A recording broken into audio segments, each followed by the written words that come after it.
वज़ीर आला पंजाब मरियम नवाज साहब आके अपील करने हैं कि डेरा हवाला मौला अबू बकर सदीक डिस्पोजल वाली गली दे विच साइड ते कुआलियां ने 100 मझ बनी है। सारी दिहाड़ी मझां छड़ते हैं। कोई बच्चा उतों लंघ नहीं सकता। इलाके के लोगों की अपील है कि मेहरबानी फरमाई जाए तो इन्हों इस इलाके चो इन्हों वेटियां खत्म की जाए, इन्होंने अगां किते घल्लिया जाए। जो ये डंगर छड़ के उत्ते महल्ले च डंगर छड़ते हैं उदों भी पट्ठे भी उत्ते ही पाते हैं। सारी दिहाड़ी मझां वापसी लोग जाते हैं शहर के 100-150 बाई की लैन लगी हुई है। बाईपास बला कर सकते वान चौक तो लैके आलम चौक तक ट्रैफिक जाम हो जाती है, जिसमें मझां लगती हैं। इन्हों शहर चो कढ़िया जाए, शहर तो बाहर कढ़िया जाए। शहरी आबादी च बैठे हैं, आबादी का सानू यार कमाल किया है। बड़े परेशान है, हमारे बच्चे भी परेशान ने कि बच्चे स्कूल नहीं जा सकते, बच्चे सही नहीं जा सकते। सारे निकले होंगे गोहे के नाल। राय मेहरबानी वाला पंजाब अगे अपील है और गुजरांवाला कमिश्नर साहब अगे अपील है और DC गुजरांवाला साहब अगे अपील है कि इन्हों साढ़े इस इलाके में कढ़िया जाए और इन्हों किसी होर थां बाल दिया जाए, उत्ते जाके अपना डंगर रखन। शहरी आबादी चो डंगर कट्टन और शहर के मसला बनया। बड़ी मेहरबानी जनाब, असीं बहुत परेशान हाँ, गुजरांवाला साहब अगे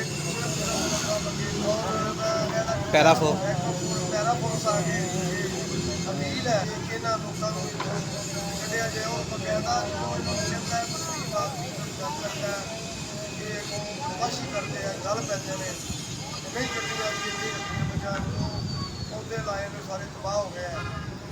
राय मेहरबानी गलिया के जानवर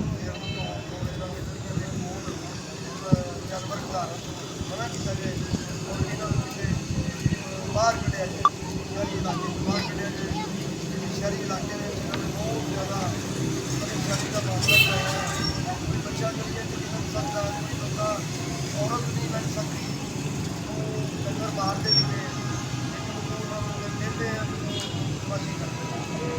राय मेहरबानी साडा मामला किया जाए, इलाके की सफाई कराई जाए, बिल्कुल साफ सुथरा होना चाहिए। पंजाब साहब ने बताया कि मैं पंजाब इंशाअल्लाह साफ करना है। साड़ी ये अपील है कि ये भी इस मामले होता है कि इस मामले की सफाई की जाए। शहर के जोड़े शहर के डंगर बाहर होते हैं उसमें भी ट्रैफिक जाम होती है, जो शहर के वापस जाते हैं उसमें भी ट्रैफिक जाम होती है। पूरी सड़क ब्लॉक हुई है 2 तो लैके 3 बजे तक। ये DC साहब या कमिश्नर साहब खुद मुआवजा करा सकते हैं कि बाईपास से ट्रैफिक जमा होती है, रुकावट होती है कि नहीं। आवाज को लैके आलम चौक तक बहुत ट्रैफिक बंद हुई हुई है। जो डंगर के टोले लगते हैं, मझां के टोले बाहर को शहर जाते हैं, चला के शहर लैके जाते हैं। मेहरबानी की जाए। साड़ी बार ये अपील है कि इस इलाके में साफ कराया जाए और सिटी का इलाका है, कोई ये बाहर का सदर का इलाका नहीं, सिटी का इलाका। सिटी के इलाके के इन्होंने डंगर खिलाने ने बहुत गंद पाया और पूरा सानू मसला बनाया गया। मेहरबानी की जाए और इन्हों को कढ़िया जाए। डेरा हवाला मौला अबू बकर सदीक लाला मोहम्मद जबीर और सोनी अवान, अकरम अवान और मोहम्मद असलम अवान, आरिफ अवान, साड़ी सारे की अपील है और पूरे महल्ले की एलो इलाका की अपील है कि इन्होंने मझां खत्म की तरह है। मेहरबानी इतों इन्होंने खत्म करके मेहरबानी की जाए और सफाई के इलाके की मेहरबानी होगी।